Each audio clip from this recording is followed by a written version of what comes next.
Our next guest grew up on the West Bank, where his father was a founding member of Hamas. He was groomed to take a senior role before he turned on the terrorist group in prison.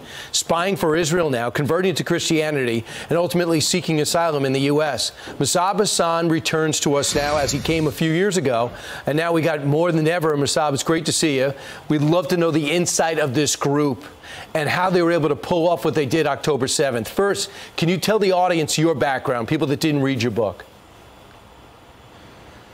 I was born at the heart of Hamas leadership, and I know them very well.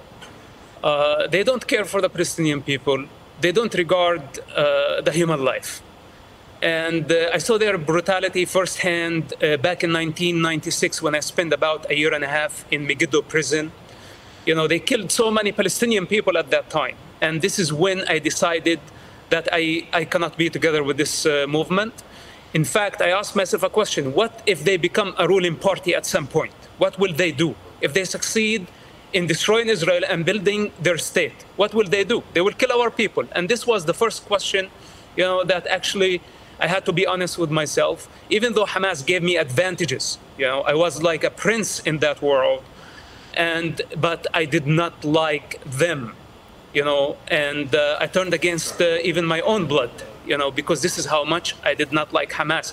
And today, 25 years later, they are the rulers of Gaza, and we see what they are capable of doing.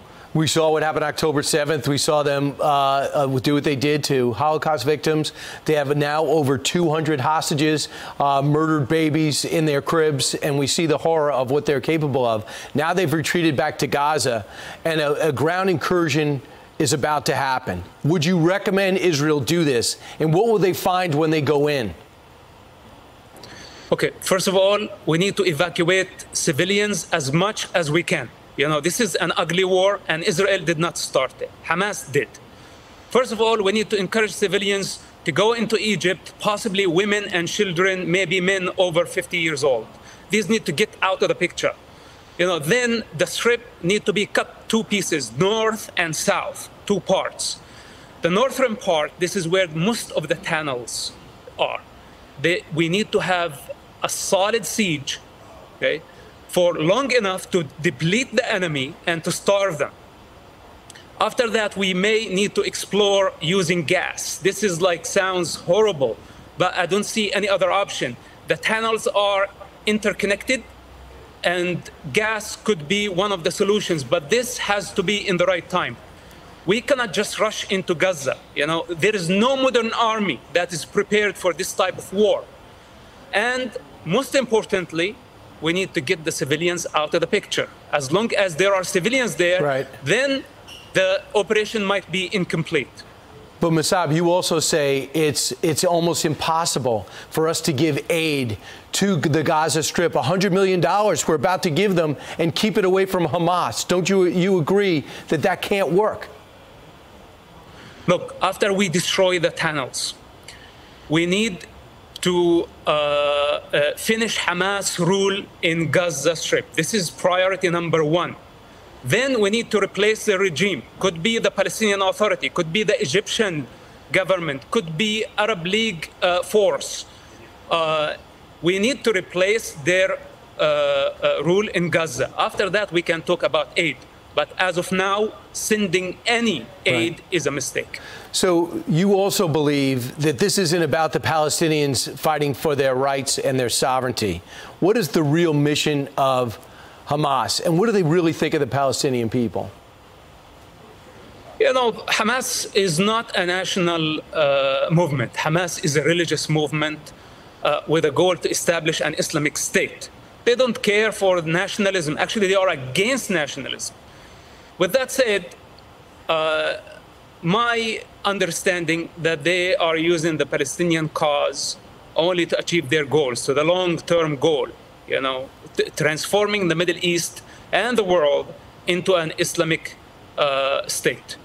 This is Hamas agendas, and they are not hidden, by the way. So Hamas is serving foreign agendas. We're talking about Iran, and we're talking about Russia lately. Hamas serve those parties, and Iran pays them close to $1 billion annually. Iran is the real master in this picture. Hamas does not serve the Palestinian people. Hamas serve Iran.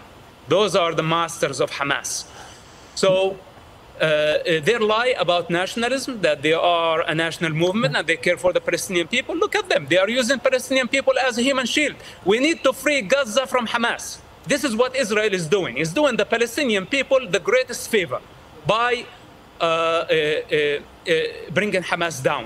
Then the Palestinian people, they just want to live a normal life. They don't want missiles in the most populated area on earth to be launched from under hospitals, from crowded areas, and going suicidal and endangering the life of the entire population of Gaza. Who does that? You gotta be insane to do such an operation. Right. And you're talking about your family that used to your family used to believe that, and you used to believe that that was okay, but you don't. Musab, now, quick exit question. Around the globe, and even in our capital, people are protesting for Hamas. They're saying for the Israel to back off and stop with the airstrikes. Well, what do you say to those protesters? What is about their mindset? Okay, listen, I cannot convince the entire world of truth. Right now, people are emotional. They hate to see children dying. Even though, Hamas is killing the people at the hospital, and we have evidence of that, but they still blame Israel. People can blame whoever they want. But now we have to concentrate. We have to focus. Public opinion is very important, but unfortunately, it's not the time to win the public opinion. It's the time to win the war against the most brutal terrorist organization living today. And later on, when people look back at the situation, they will understand what we were doing. We should not be afraid of the public opinion. We have to explain as much as we can. And you're doing that. But now we have to concentrate on our goals. And Musab, that's why your perspective is so vital and you're unique. You grew up in the Hamas family, you broke from it, and now you're speaking to stop it. Musab Hassan Youssef, thanks so much for what you're doing. Appreciate it. Thank you, Brian.